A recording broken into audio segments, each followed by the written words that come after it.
Hello, bachcho. Good morning. Myself Shivam, and I have done my graduate BSc on Physics from Dayalbagh Educational Institute, Agra.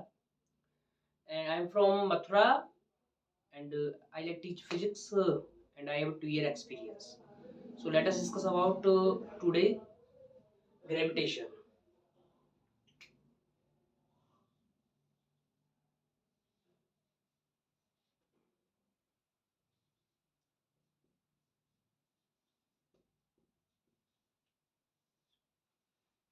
Gravitation. तो सबसे पहले हम इसका overview देखते हैं। इसमें पढ़ना क्या क्या है। Index,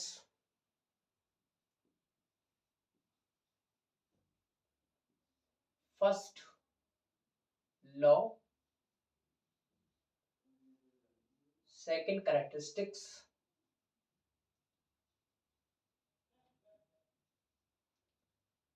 third free fall,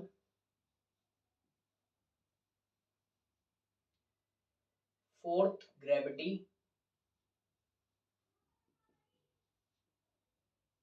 fifth value of G, and six relation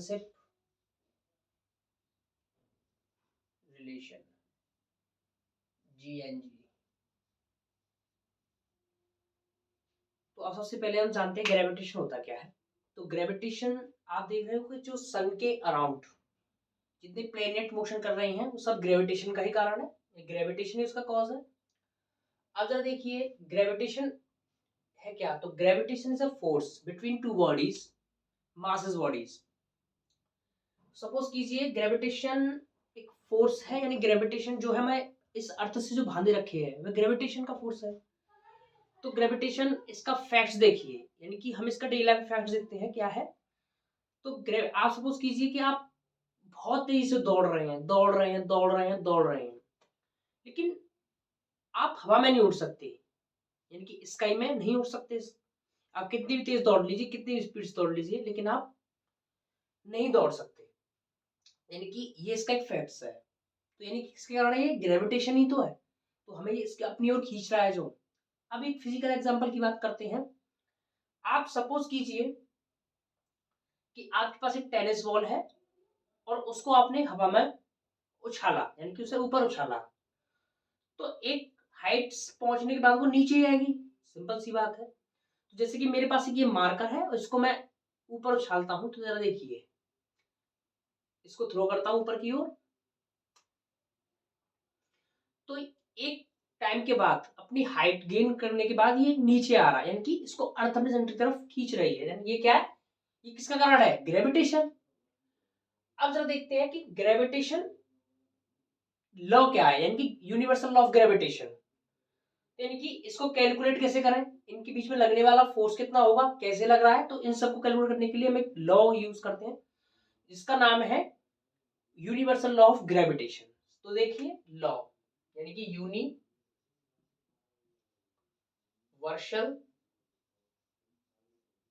law of gravitation.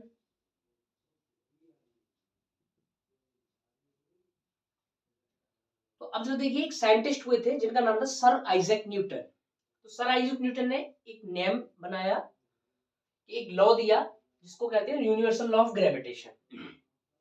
तो जरा देखिए, यानी क्या कहता है इनकी। अब जरा देखिए, आपके पास दो बॉडीज हैं। ये है मास ए बॉडी, इनकी m1, सेकेंड बॉडी बी, इसका मास है m2, and distance between D. अब जरा देखिए डिस्टेंस बिटवीन डी, तो फोर्स जो है इनके बीच में, जो लगने वाला फोर्स है इन दो बॉडीज के बीच में, इनके एक्ट जो फोर्स कर रहा है वो डिपेंड करता है इनके मासेस पर, यानी कि डायरेक्टली प्रोपोर्शनल। इनकी जितना मास होगा उतना ही फोर्स लगाना पड़ेगा आपको, यानी इन बॉडी के बीच में इतना ही फोर्स लग रहा है। सेकंड,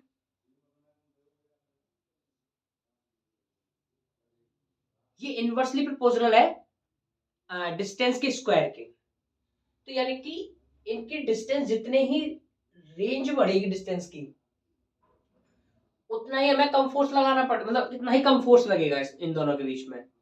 जैसे ही इतने नजदीक होंगे, उतने इतने क्लोज होंगे, उतना ही फोर्स होगा इन दोनों के बीच में। तो इन दोनों जो इक्वेशन को मिलाने के बाद हमारे पास जो इक्वेशन आती है, इनकी जो फॉर्मूला है, F G m1 m2 y d square, d distance between two bodies. अब g क्या है इसमें? g is a gravitational constant,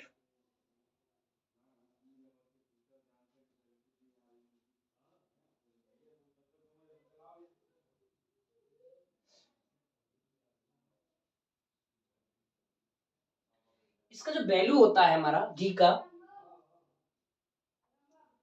6.67 into 10 की पावर माइनस के 11 newton metre square upon KG square, ये जी का वैल्यू है।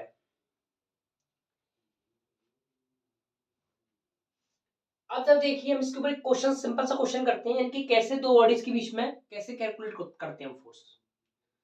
सपोज कि ये बॉडी है मेरे पास में m1 मास की, यानी कि इसका मास मान लीजिए 2 kg, 1 kg, एंड m2 मास की बॉडीज है मेरे पास में, ये बॉडीज है A and B, and m2 mass 2 kg, distance है 1 मीटर। तो फॉर्मूला हमारे पास क्या था? F equal to G m1 m2 upon D square. तो आप जानते हैं कि g का जो वैल्यू है मैंने यहाँ पर निकाला, मतलब यहाँ पर बताया आपको, इसको याद रखिएगा। तो g क्या है? 6.67 इंटू 10 की पावर माइनस के 11। m1 कितना दे रखा है आपको? 1। m2 कितना दे रखा है? 2। और d कितना है? 1। तो 1 का स्क्वायर 1 होगा। तो अब जरा देखिए हमारे पास कितना फोर्स आएगा इन दोनों बॉडीज के बीच में। तो 6.67, इसका इंटू इससे कर दीजिए 2 का, 1 से 1 14, 1 6 6 2 जा 12, 6 12 एंड 13। तो 13.34 इंटू 10 की पावर माइनस के 11 न्यूटन। ये हमारे पास क्या आया? जो इन दो बॉडीज के बीच में फोर्स लग रहा है वो हमारे पास ये कैलकुलेट हो चुका, कर चुके हैं। देख लीजिए जरा। अब हम नेक्स्ट पॉइंट बदलते हैं, characteristics of universal law of gravitation, यानी कि इस फोर्स की, यानी कि जो हमने ये वाला जो निकाला है, ये वाला, तो इसकी कैरेक्टरिस्टिक्स क्या क्या हो सकती हैं, यानी कैसे ये वर्क करता है। तो फर्स्ट क्या है, जो मैंने कैरेक्टरिस्टिक्स को लिख रखे हैं, जिनको आप देखिएगा जरा मेरे पास।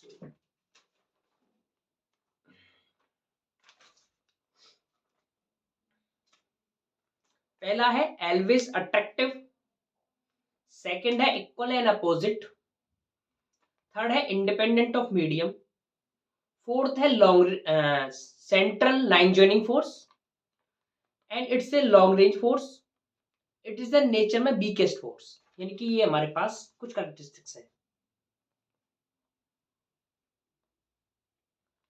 तो मैं एक एक करके कैरेक्टरिस्टिक्स को डिफाइन करता हूं। तो फर्स्ट है ऑलवेज अट्रैक्टिव, यानी कि ये जो फोर्स है universal law of gravitation, always attractive, यानी कि ये अट्रैक्ट करता है बॉडीज, एक दूसरे को बॉडीज अट्रैक्ट करती है, तो ऑलवेज कैसा है? ये attract, not a ripple. Second है इस कैरेक्टरिस्टिक्स इक्वल एंड अपोजिट। तो आप सपोज कीजिए, आप ये अर्थ है, ये सन,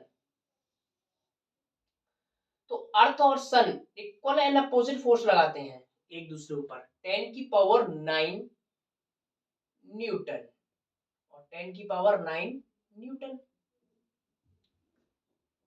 अब ये कहोगे इक्वल अपोजिट लगा तो आती क्यों नहीं है? सन ही क्यों, अर्थ क्यों मूव करता है सन के अराउंड? तो ये मासेस का डिफरेंस आया था, लेकिन फोर्स इक्वल है। अब जरा देखिए सेकंड यानी कि थर्ड क्या है, थर्ड है इंडिपेंडेंट ऑफ मीडियम। ये जो फोर्स है वैक्यूम में लग रहा है,